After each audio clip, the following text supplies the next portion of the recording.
Salam, peace be upon you. My name is Mohammed Layiq Sediqi, the father of Holophase. Part 35 Generating Electromagnetism. Maxwell as a phi story. Remember the language we are learning. There is one field, phi, the holophase, one continuous cyclic movement from which all of reality unfolds. When phi begins to change, its first derivatives appear, and with them, the three dimensions show themselves at once. Time as omega, space as k, and motion as v, built from both. Every higher derivative is a finer question about how phi changes, and each one casts three shadows together: a time shadow, a space shadow, and a motion shadow. These echoes mix and weave into one another, forming the patterns we call fields, particles, bodies, thoughts, and worlds. In this picture, everything that exists is a living tapestry of phi, endlessly echoing through its derivatives and their dimensional shadows. Today, we listen to just one of those echoes. Welcome to the next great vista in Book 9.9, Synthesis of Physics. We stand on the high ridge of understanding, having just witnessed how the familiar world of balls and forces, classical mechanics, emerges as a beautiful dialect of the single phi language. That was the first epic poem translated. Now, we turn our gaze to a more elusive yet omnipresent force. It lights our homes, carries our voices through the air, binds atoms together, and lets you hear these very words. It is the force described by James Clerk Maxwell's equations, electromagnetism. Our journey through Episode 9 has been like learning to read the universe's own sheet music. We've moved from single notes to harmonies to entire symphonic forms. Today, in Part 35, Generating Electromagnetism, Maxwell as a phi story, we face a profound puzzle. Maxwell's world is one of fields, invisible vectors of electric and magnetic influence that dance through space, influencing charged particles. But our fundamental language knows only one field, phi. How can a single field tapestry produce the intricate, coupled dance of two seemingly distinct forces, electricity and magnetism? How can it give us light? Our anchor image is a master composer who, with a single, complex instrument, produces the sound of an entire orchestra. The violin string, phi, is bowed, but through resonances, harmonics, and the instrument's body, it produces not just a pure tone, but the impression of cellos, woodwinds, and brass, a rich, textured field of sound. Today, we are that composer, and Maxwell's equations are the orchestral score we must reproduce from our one-instrument grammar. Here is the elegant puzzle of this part. Electromagnetism has its own peculiar rules. Electric fields sprout from charges. Magnetic fields curl around currents, and changing one creates the other, giving us light waves that travel at a fixed, universal speed. It also possesses a deep gauge freedom, a kind of redundancy where you can reshuffle the underlying mathematical potentials without changing any observable force. Can the Holophase grammar, starting from smooth phi, naturally produce both the crisp dynamics and this subtle redundancy? Or must we add electromagnetism as a new, separate ingredient, breaking our promise of unity? The answer is a story of constrained echoes and emergent geometry. It reveals that electricity and magnetism are not separate things, but different shadows or projections of more fundamental patterns in the curvature and motion of the phi tapestry itself. They are like the two perpendicular shadows cast by a single rotating rod. Let's begin by constructing the raw materials. In classical mechanics, we saw particles emerge as lumps. For electromagnetism, we need charges and fields. Where do they come from? Recall from Book 9.2 on topological production. Certain defects in smooth phi can carry topological charge. A vortex in a superfluid, where the phase of phi wins by an integer multiple of 2 pi as you go around it, is a prime example. This winding number is a conserved integer. This is our candidate for electric charge. A stable defect with winding number +1 could be a proton, with -1 an electron. The charge is not a substance injected. It is a topological label, a property of how phi is knotted in space. Now, what about the electric and magnetic fields? They don't live at the defect's location. They fill the space around it. In our language, they must be built from the derivatives of phi in the region surrounding the defect. Specifically, They arise from the patterns of strain, curvature, and temporal change in the phi tapestry caused by the presence of the knotted defect. Imagine a calm pond, the phi field. Now, imagine sticking a spinning rod into it, our topological defect, charge. The rod's rotation creates a complex pattern of ripples and circulating flows in the water around it. The electric field can be thought of as the radial component of this disturbance, the part that pushes or pulls other floating objects directly toward or away from the rod. The magnetic field is the circulating component, the whirlpools and vortical flows that would cause a floating compass needle to align tangentially. More precisely, in the mathematics, we construct two derived fields from phi and its derivatives. Let's give them audio-friendly names. We'll call the electric field E and the magnetic field B. They are not new fields. They are computational shorthands for particular combinations of phi's derivatives. E is linked to the gradient, spatial slope, of a certain potential derived from phi's rate of change. B is linked to the curl, the amount of swirl or rotation of another aspect of phi's spatial arrangement. Now, the magic of Maxwell. His four equations are not arbitrary. They are constraint and evolution rules that these derived fields E and B must obey because of how they are built from phi. Let's translate them one by one into phi language. 1. Gauss' law for electricity. Electric field lines begin on positive charges and end on negative charges. In phi language, the divergence, the net outward flow of the derived E field from a region, is proportional to the total topological winding number, the net charge, inside that region. This is automatic. The defect, charge, is the source of the distortion in phi, and the E field is built from that distortion. The accounting must balance. 2. Gauss's law for magnetism. There are no magnetic monopoles. Magnetic field lines always form closed loops. They have no starting or ending points. In phi language, the divergence of the derived B field is always zero. This emerges because the B field is built from a curl operation. In the geometry of calculus, the divergence of a curl is identically zero. It's a built-in property of the construction, like saying a whirlpool has no net source of water bubbling up at its center. This is a powerful constraint from the grammar itself. 3. Faraday's law of induction. A changing magnetic field creates a circulating electric field. This is the dynamo effect. In phi language, the curl of the E field, its circulation, is proportional to the negative rate of change of the B field. This links space and time echoes. A change in the swirl pattern, B, over time, necessarily induces a spatial gradient in the push-pull pattern, E. This falls out from the definitions of E and B as being built from time and space derivatives of phi. They are coupled because they come from the same underlying thing. 4. Ampere-Maxwell law. A current, or a changing electric field, creates a circulating magnetic field. This is the motor effect, plus Maxwell's crucial addition that made light possible. In phi language, the curl of the B field is proportional to the current, flow of topological charge, plus the rate of change of the E field. The plus is critical.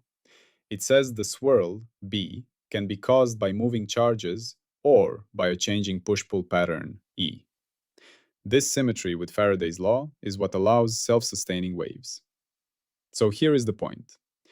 If you define E and B as specific combinations of phi's derivatives, the requirement that phi obeys a local Lorentz invariant action principle forces these four relationships to hold. Maxwell's equations are not independent laws. They are identities, necessary truths within the phi grammar, given how we've defined the characters E and B. Now the crowning glory, light. What is an electromagnetic wave? It is a configuration where E and B are perpendicular to each other and to the direction of travel, oscillating in sync, sustaining each other. Faraday's law says a changing B makes E. Ampere's law says a changing E makes B. Together, they form a closed loop of mutual generation that propagates. From the coupled equations, you can derive a wave equation. The speed of that wave, denoted by the letter C, is determined by fundamental constants in the phi action, and it turns out to be the speed of light. In phi language, light is a particular self-reinforcing echo pattern in the derivatives of phi, a coordinated undulation in the tapestry's push-pull and swirl aspects that marches forward at a fixed pace. Let's explore the triunity of electromagnetism emerging from phi. The time echo of electromagnetism, the oscillating wave. The purest time echo is the sinusoidal oscillation of light, a rhythmic, perfect rise and fall of E and B fields.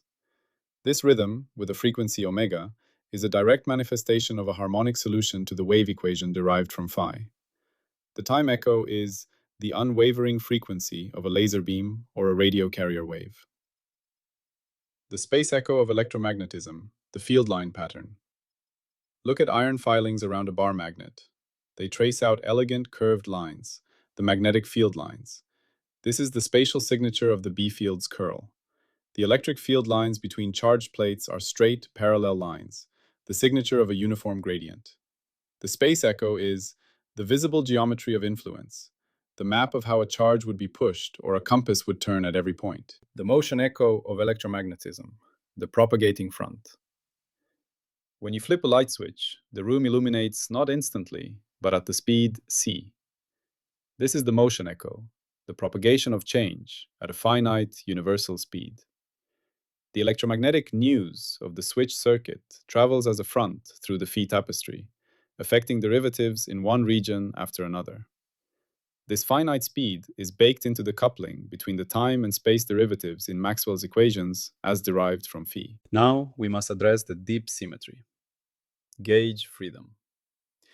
In standard electromagnetism, you describe the fields using potentials. An electric potential, often called V, and a magnetic vector potential, often called A. These potentials are not unique.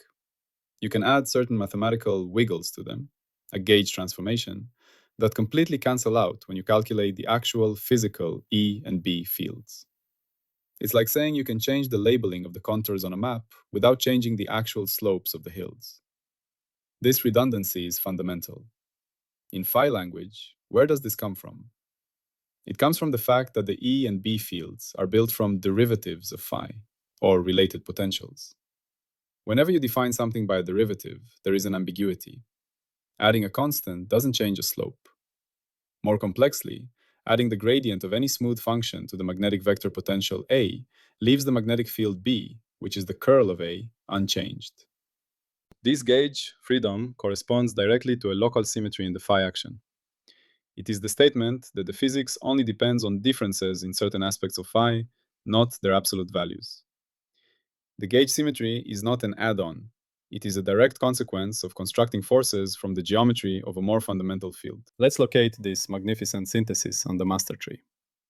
This is the second major node of book 9.9, branching right next to classical mechanics. The electromagnetism synthesis node depends critically on topological production for charge, on wave production for light, and on the action principle with local symmetries for gauge invariance and the form of the equations. It enables the synthesis of quantum theory, as quantum electrodynamics, QED, is the marriage of electromagnetism with quantum mechanics. This node is the resonant chamber of the grammar. It takes the simple vibrations of phi and structures them into coherent propagating fields of influence. To hear this symphony, let's light lanterns from across the scales of experience. A near lantern from a guitar string producing harmonics. Pluck a single string. It vibrates primarily at its fundamental frequency, but also at integer multiples, harmonics. These harmonics are not separate things. They are constrained modes of the string's motion. Now imagine two strings coupled by a bridge.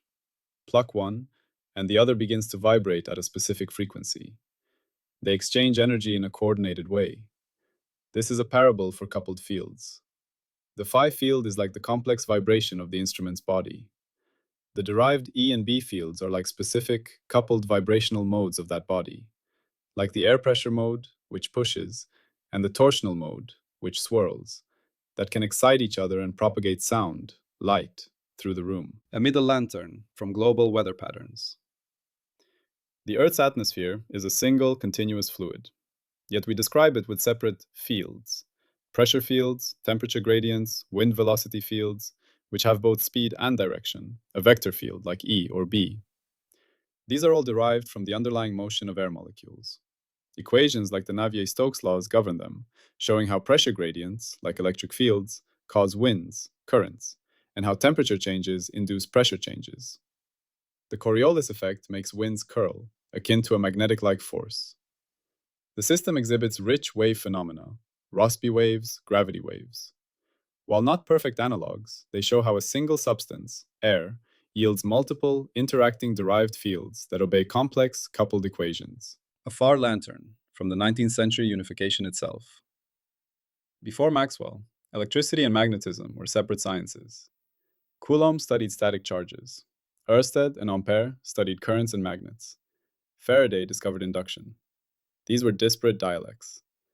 Maxwell, the ultimate synthesizer, listened to all these stories and wrote the unified grammar, his 20 equations, later simplified by Heaviside to the 4 we know.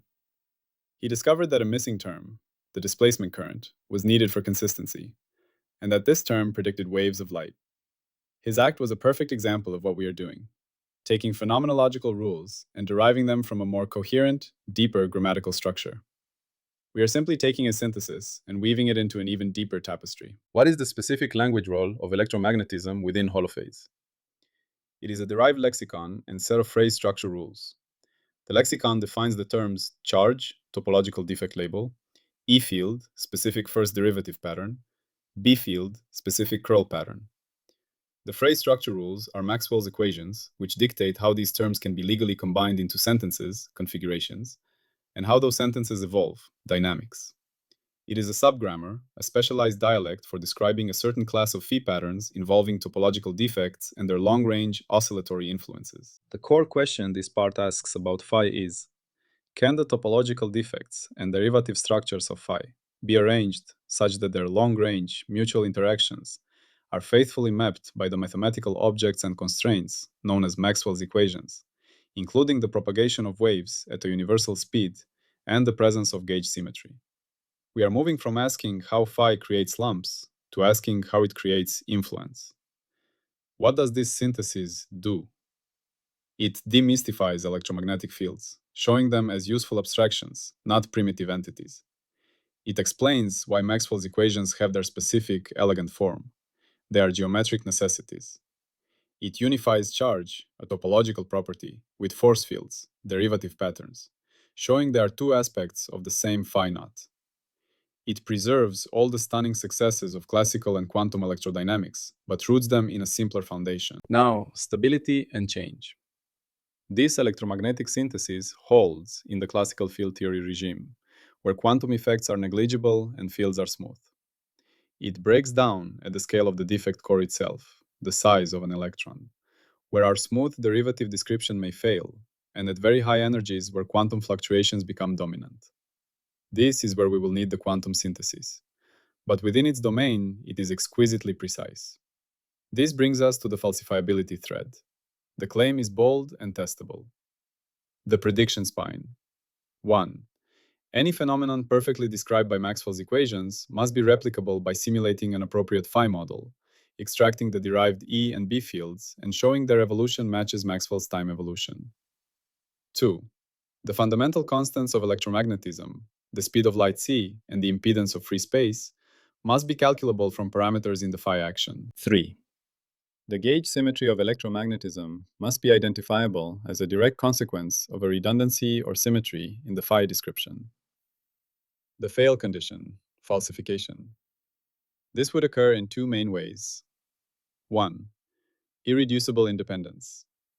If we discover an electromagnetic phenomenon that requires us to postulate an independent field that does not reduce to combinations of phi and its derivatives, the synthesis fails. For example, if magnetic monopoles are discovered and their behavior necessitates adding a fundamentally new field unrelated to phi topology, the mapping is incomplete. 2. Structural incompatibility. If we derive the effective Maxwell equations from a phi model, and they are structurally different from the real ones, for instance, if they lack gauge invariance, or predict a different relationship between E and B in a wave, or give multiple light speeds for different polarizations, then the grammar, as used, cannot produce real electromagnetism. Let's design a measurement scene that probes this. A concrete, high-stakes measurement scene. The Phi cavity resonator. We don't just look at a radio antenna. We build a system explicitly from a Phi principle and see if it resonates like an electromagnetic cavity. The system. A network of coupled nonlinear oscillators, for example, an array of superconducting Josephson junctions or precisely engineered mechanical metamaterials, whose collective dynamics are engineered to follow a specific Phi model Lagrangian known to support topological defects and wave propagation. The experiment. We configure the network to have a stable topological defect pair, a positive and negative charge. We then excite the network with a broad frequency pulse. We use precise probes to measure the response of the network, not the individual oscillators, but the derived E-like and B-like patterns we've defined mathematically from the collective state. The electromagnetic prediction. The network should act like a resonant cavity. The derived fields should oscillate at specific, discrete, resonant frequencies. The spatial pattern of these resonant modes should match the patterns of E and B fields in a classical electromagnetic cavity of the same shape, for example, a rectangular box. Most critically, the spectrum of resonant frequencies should have a specific relationship. The lowest resonant frequency should determine a speed of wave propagation in the network, and higher resonances should be integer multiples related to that speed and the cavity dimensions, exactly as in Maxwell's theory. The pass condition, synthesis holds. The measured resonance spectrum matches the Maxwell predicted spectrum within experimental error, with the extracted wave speed matching the value calculated from the Phi model parameters. The derived fields visibly show the expected standing wave patterns of a resonant electromagnetic cavity. The fail condition. Synthesis fails. The resonances are chaotic, don't correspond to the expected modes, or the extracted wave speed is not constant across different modes or different directions.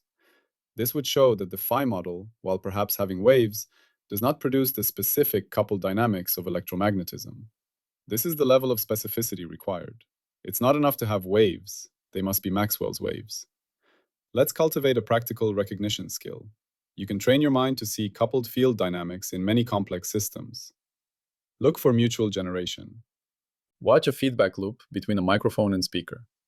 The microphone picks up sound, air pressure changes E-like signal, converts it to an electrical signal that drives the speaker, which creates more sound.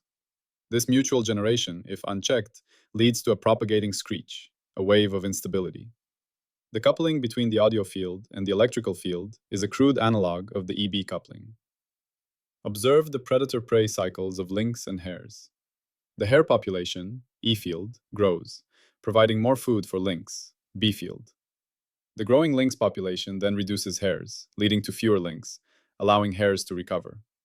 This cyclical, coupled oscillation is a kind of Lotka-Volterra wave in population space. The variables are mutually generative. Consider the economic cycle of supply and demand. High demand drives up production. Increased production can eventually saturate demand, causing it to fall, which then slows production. The two coupled quantities oscillate. Whenever you see two different quantities that influence each other's rates of change, leading to oscillations or waves, you are seeing a shadow of the kind of coupling that, in its most refined and precise form, is Maxwell's equations. We must connect this second synthesis directly to the Holophase vision. We have added no new ingredients, no photon particles, no ether, no electromagnetic fluid. We have only used the grammar we already built, a field phi capable of topological defects, charge, whose dynamics are governed by a local action, and whose derivatives can be combined into new useful quantities, E and B. From this, the entire edifice of electromagnetism, from Coulomb's law to radio waves to the invariance of the speed of light, emerges as a necessary consequence. The light that allows you to see these words is a specific, self-sustaining echo in the single field of phi. The language role of this synthesis is a translation dictionary with syntax rules. It provides the Rosetta Stone that lets us take any sentence in the thick textbook of classical electrodynamics and rewrite it as a typically more complex sentence in the fundamental phi grammar. What does this synthesis do for our understanding of phi? It demonstrates its expressive power. If phi can speak the dialect of electromagnetism, it is a language rich enough to describe one of the universe's most fundamental and versatile interactions. Now, let's sound the triunity refrains for this electromagnetic dialect. The time echo of synthesis, the historical flash. The time echo is the instant in 1865 when Maxwell's paper predicted light was an electromagnetic wave, and the subsequent decades when Hertz generated radio waves proving it. It is the moment of prediction and confirmation that a unified grammar explains disparate phenomena. Our synthesis is a continuation of that flash. The space echo of synthesis, the unified field. The space echo is the realization that the electric field map and the magnetic field map are not separate pictures.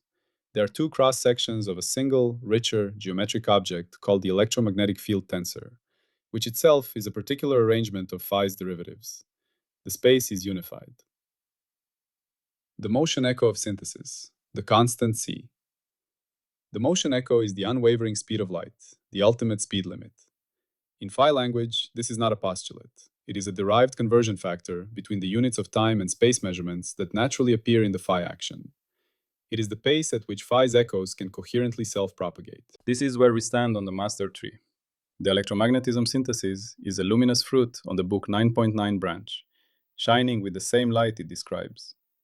Its success shows our grammar is not just for mechanical lumps. It is for ethereal fields and waves. It gives us confidence to approach the most mysterious dialect of all, the probabilistic, fuzzy, superposed world of quantum theory.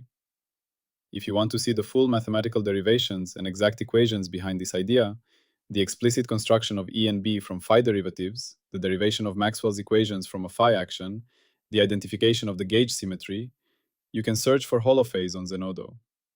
There you will find the scientific papers that this audio journey is built on. We have translated the second great epic.